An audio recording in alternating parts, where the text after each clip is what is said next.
Extra যে ধুনুচিগুলো আছে সেগুলো সব নিয়ে আয়।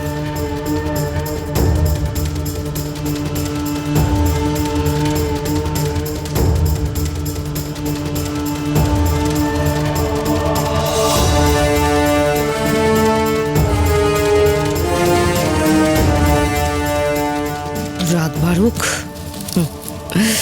তারপর এই ধোঁয়ার চক্রবহতে মেয়েটা ভেসে যাবে।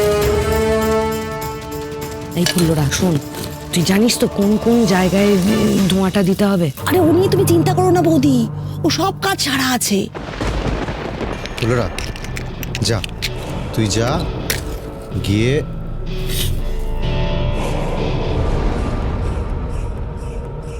বাড়তি ধুনুচিগুলো সব পঞ্চমীর ঘরের বাইরে রেখে চলে, হ্যাঁ? আর আমি পুজোর যেটা ধুনুচি আছে সেটা গিয়ে একদম পুজোর ওখানে দিয়ে আসি, বুঝলি? যা বলছি, আমরা ঠিক সময় পৌঁছে যাব। যা।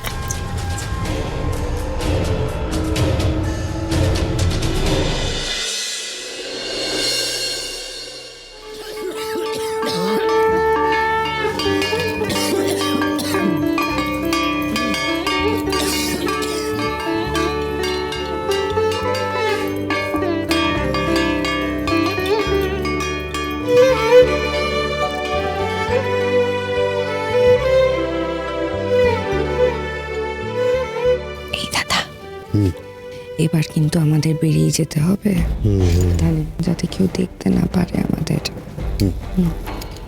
চল।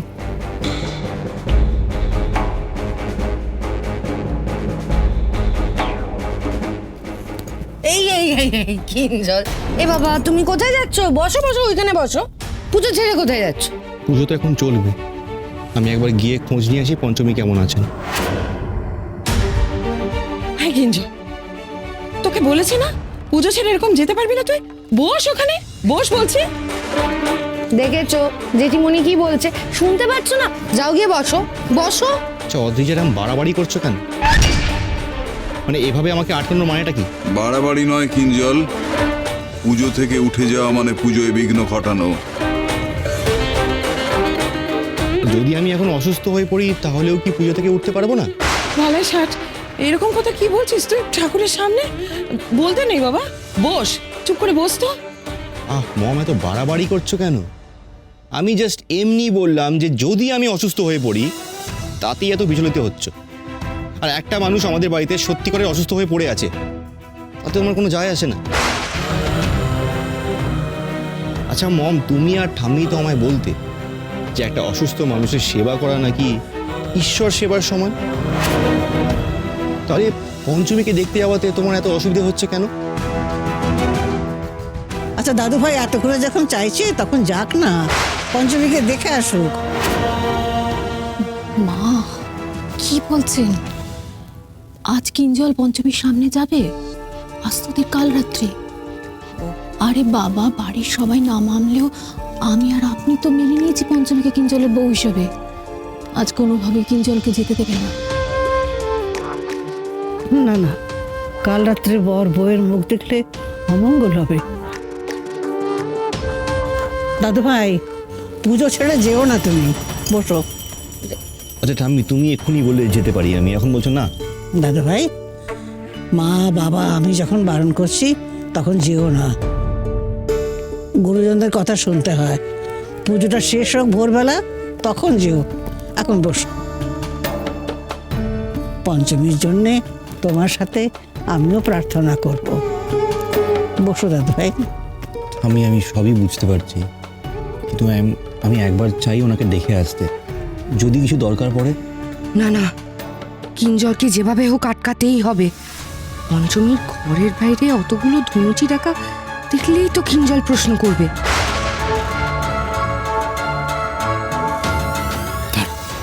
ফুলরাকে শিখিয়ে দিচ্ছি।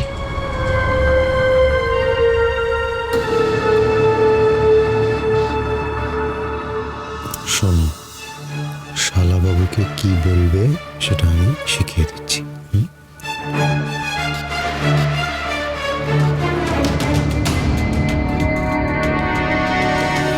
বলছি কি পুজো হয়ে গেছে বড় মা? ওই মেয়ে তো দিকে ঘুমিয়ে কাদা, শরীরটা মোটে ভালো না, তাই ভাবলাম পুজো হয়ে গিয়ে থাকলে ঠাকুরের ফুলটা একটুখানি মাথায় ছুঁয়ে দিয়ে আসি। ও ঘুমোচ্ছে, আমি ডাকিনি, এতক্ষণ তো ওখানেই ছিলাম। এই তো পঞ্চমের খবর পেলি, ওকে ঘুমোতে দে এবার। বস, কথা শোন আমার, বস। বসো দাদু ভাই, বসো। কিঞ্জল, পুজো শেষ হতে কিন্তু এখন অনেক দেরি আছে, তুই এখানেই বসে থাকবি, কোথাও যাবি না। এই ফুলুরা, তুই যেমন নজর রাখছিলি সেরকমই রাখ, যা। গুরুদেব, আপনি এবার আরতিটা শুরু করুন।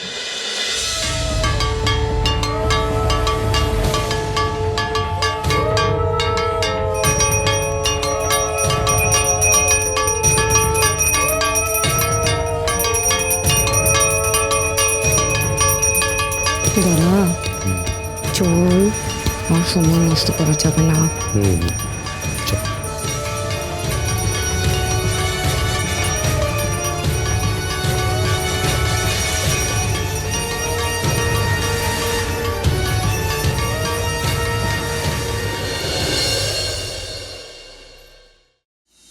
উফ, বাপরে বাপ, এই শালাবাবুকে কন্ট্রোল করতে গিয়ে কালগাম ছুটে গেল। ভাগ্যিস আমি কায়দা করে ফুল্লরাকে একদম ঠিক ঠিক শিখিয়ে দিয়েছিলাম কি কি বলতে হবে। হ্যাঁ ঠিক আছে ঠিক আছে ঠিক আছে, এবার আমাদেরকে না কাজে একদম ফোকাস করতে হবে। চল চল চল, এই শোন শোন, আস্তে আস্তে চল, যাতে কেউ দেখে না ফেলে।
এই ফুল্লরা শোন, যা গিয়ে ওই ওই বড় জানলা আর ওই ছোট জানলা দিয়ে ধোঁয়াটা ঘরে ঢুকিয়ে দে। যা যা যা যা যা।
এত দোয়া করতে কে আসছে? বাইরে কি কেউ দোয়া দিল নাকি?